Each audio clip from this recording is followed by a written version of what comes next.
ఇబ్రహీంపట్నం, జూపుడి, కిలేశపురం, మూలపాడు ప్రాంతాల్లో టీడీపీ నేత దేవినేని ఉమామహేశ్వరరావు పర్యటించారు. ఇబ్రహీంపట్నం ఫెర్రీ దగ్గర కొనసాగుతున్న సహాయక చర్యలను పరిశీలించిన దేవినేని ఉమా అధికారులను అప్రమత్తం చేశారు. కిలేశపురం వద్ద నదిలో గల్లంతైన లైన్ మ్యాన్ కోటేష్ కుటుంబ సభ్యులను వివరాలు అడిగి తెలుసుకున్నారు. బాధిత కుటుంబాలను రాష్ట్ర ప్రభుత్వం అన్ని విధాలా ఆదుకుంటుందని భరోసా ఇచ్చారు.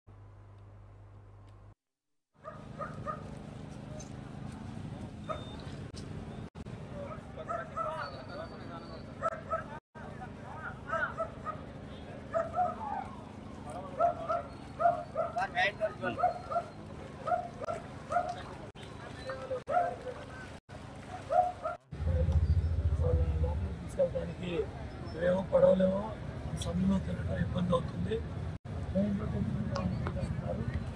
ఎన్డీఆర్ఎఫ్ వాళ్ళు కూడా సముద్ర డిపార్ట్మెంట్స్ వాళ్ళు కూడా బాధ్యత తీసుకొని ఏదైతే నది లోపల చిన్న చిన్న మార్గాలు ఉంటాయి కాబట్టి ఈ పడవ మెయిన్ రోడ్లో తిరిగే పడవ కాబట్టి చిన్న తిరిగే పెట్టినట్టయితే వాళ్ళకి ఇబ్బంది లేకుండా ఈ ఫెర్రీ లోపలికి వెళ్ళే వాళ్ళకు కూడా ఉపయోగం జరుగుతుంది.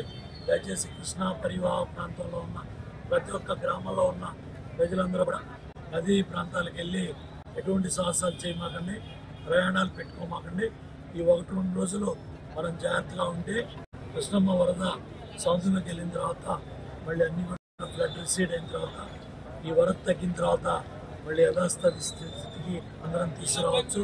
దయచేసి ప్రతి ఒక్కళ్ళు కూడా ప్రభుత్వ యంత్రాంగానికి సహకరించి అటు పోలీస్, రెవెన్యూ, ఇరిగేషన్ అట్లాగే అన్ని డిపార్ట్మెంట్లకి ఈ ఎవరైతే డిజాస్టర్ మేనేజ్మెంట్ వాళ్ళు ఉన్నారో ఎన్డీఆర్ఎఫ్ వాళ్ళు ఉన్నారో సంబంధిత శాఖలకి ప్రజాప్రతినిధులు చెప్పే సూచనలన్నీ కూడా పాటించి సహకరించాలని కోరుతున్నాను.